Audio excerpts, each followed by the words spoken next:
אנחנו פה ברצועה עם הלוחמים הגיבורים שלנו. אנחנו עושים כל מאמץ להחזיר את חטופינו, ובסופו של דבר נחזיר את כולם.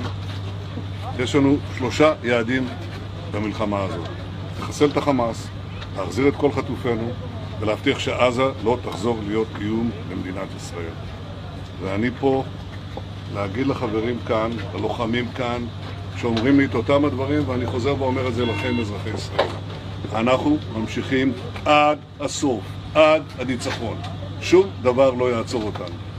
ואנחנו משוכנעים שיש לנו את הכוח, את העוצמה, את הרצון והנחישות להשיג את כל יעדי המלחמה. וכך נעשה.